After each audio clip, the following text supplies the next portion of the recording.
Welcome back to The Explainer. Today, we're diving straight into the source material to unpack something truly wild. How the world's very first trillion-dollar fortune was built by the year 2026. We're going to look at the data, the research, and the historical records to map out exactly how this totally unprecedented accumulation of wealth actually happened. Honestly, it's an absolute masterclass in scale, innovation, and of course, massive risk. So let's start right here with this frankly mind-boggling number. $1.1 trillion. According to the data, this represents Elon Musk's peak net worth right after that historic SpaceX IPO in the summer of 2026. To put that into perspective for you, that is a single person with a net worth larger than the GDP of entire nations. It's a figure that literally redefines modern economics as we know it. Which, of course, begs the trillion-dollar question, right? How exactly do you build an empire like that? Well, the sources make one thing crystal clear. This was not some overnight success or a lucky lottery ticket. It wasn't just about being in the right place at the right time. Instead, it was the result of thousands of high-stakes decisions, all compounding over more than 3 decades. Moving to part 1, the foundations of the fortune, taking us from a $500 game to a fintech revolution. You know, the jump from a childhood side project to massive corporate acquisitions is just staggering here. Back in 1984, a 12-year-old kid in South Africa sells a coded video game called Blaster for just $500. Fast forward a bit to 1995, and we see the launch of Zip2, helping newspapers get online, which eventually sold for over $300 million. But the real pivot? That happens in 1999. Musk's X.com merged with a company called Confinity, and that merged entity became PayPal, fundamentally disrupting online payments. By the time eBay bought PayPal for $1.3 billion in 2002, Musk walked away with roughly $180 million, and he was just 27 years old. Now, for most people, a $180 million payout is the absolute finish line, right? You buy an island, you retire, you're set for life. But instead, the sources highlight a sharp pivot to first principles thinking. If you're not familiar, this is the idea of breaking complex, seemingly impossible problems down to their fundamental truths, and then rebuilding the solutions completely from scratch. And this methodology was applied to heavy industries that the so-called experts universally claimed were simply untouchable for startups. Which brings us to our second phase, disrupting the aerospace industry and the reusable rocket revolution. For decades, as we all know, spaceflight was this exclusive, astronomically expensive government luxury. But the academic literature points out that reusable technology, pioneered primarily by SpaceX, completely shattered that old paradigm. It literally transitioned space from a state-sponsored VIP club into a highly accessible, sustainable commercial frontier. Think about the legacy model for a second. It relied entirely on expendable rockets. That basically meant you use it once, and then tens of millions of dollars of high-tech hardware just burns up in the atmosphere or sinks straight to the bottom of the ocean. It was a massive, visceral waste of money. The reusable model? That completely changes the game. Rockets return safely to Earth, land vertically, get inspected, and fly again. It's like reusing a commercial airplane instead of throwing it away after one single flight. And the sheer scale of this financial disruption is honestly incredible. Back in the 1980s, you were paying around $18,500 to send a single kilogram to low Earth orbit.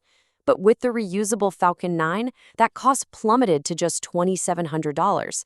This massive discount didn't just save some cash. It literally kicked the door wide open for startups, private research, and entirely new business models to actually access space. Getting there was brutally difficult, though. The sources remind us that 2008 was a particularly dark year, with SpaceX facing near bankruptcy after 3 back-to-back rocket launch failures. Actually, achieving reusability meant navigating extreme thermal reentry forces, not to mention some incredibly strict FAA and environmental regulations.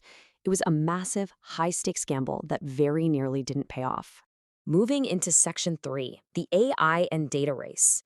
This covers Starlink, Grok 4, and a $250 billion merger.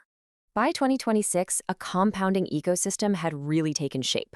Starlink, that satellite internet network deployed by those very same reusable rockets, hit 10.3 million global subscribers. This was generating highly predictable recurring revenue, making up roughly half of SpaceX's total income. And here is where the real masterstroke happens. SpaceX takes that immense financial foundation and acquires the AI startup xAI in a record-breaking $250 billion deal. Boom! Just like that, they created a unified data gathering and reasoning powerhouse. So, by the AI summer of 2025, two distinct giants had emerged. On one side, you had OpenAI's GPT-5, using a highly efficient routed system that switches between fast and deep thinking models based on whatever prompt you give it. On the other side, xAI's Grok 4.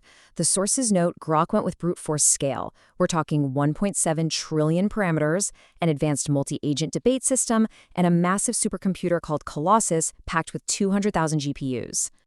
Impartially speaking, industry reports show a really clear divergence in how these tools were built to behave. OpenAI intentionally targeted safe enterprise workflows, heavily relying on strict safety boundaries and a fixed knowledge cutoff. Conversely, xAI aimed for real-time data reasoning through its deep integration with the X platform, adopting this maximal truth-seeking persona. The sources note this divergent approach definitely caused some early alignment controversies for xAI, but it established a crystal clear choice for users: strict enterprise reliability on one hand versus unfiltered raw capability on the other. All right, Section 4, Investing in the Frontier, looking at the SpaceX IPO and market alternatives. In June 2026, the exact moment Wall Street had been waiting for finally arrived. SpaceX debuted on the public market, and it was the world's biggest IPO, raising over $75 billion at a staggering initial valuation of $1.75 trillion. This is the single event that officially pushed the founder's net worth right past that $1 trillion mark we talked about at the start. But as with pretty much any massive tech debut, the stock saw some extreme volatility. SPDX debuted at $150 a share, quickly surged past 200 as the hype peaked, and then experienced a really harsh correction, dropping back near 100. By August 2026, financial reports show it stabilizing around 135.80, which just goes to show that even a trillion-dollar company is not immune to those intense market swings. Because of that single stock roller coaster, financial outlets like The Motley Fool started highlighting alternatives for everyday retail investors wanting in on the space economy. Enter space sector ETFs, things like ARKX, UFO, and ROKT. These funds offered broader, diversified exposure by holding baskets of anywhere from 35 to over 50 different space and defense stocks. For you as an investor, this was huge because it allowed everyday people to buy into the industry's overarching growth without absorbing all the whiplash of a single company's IPO. Bringing us to Section 5, the trillion-dollar formula, where we decode the empire. Ultimately, the sources boil all of this down to a very specific formula.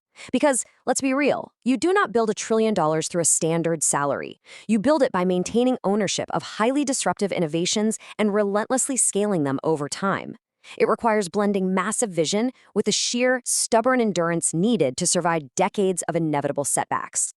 It all really comes back to a simple compounding principle. Small advantages, repeated over decades, create extraordinary outcomes.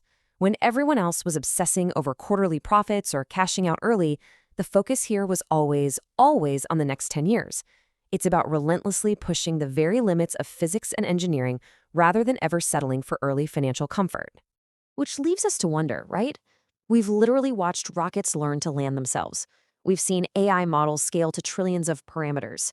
So, with the economic foundation for a multiplanetary future now actively being funded and built right in front of us, what seemingly impossible technology, what barrier that experts currently claim simply cannot be broken, will become our everyday reality tomorrow?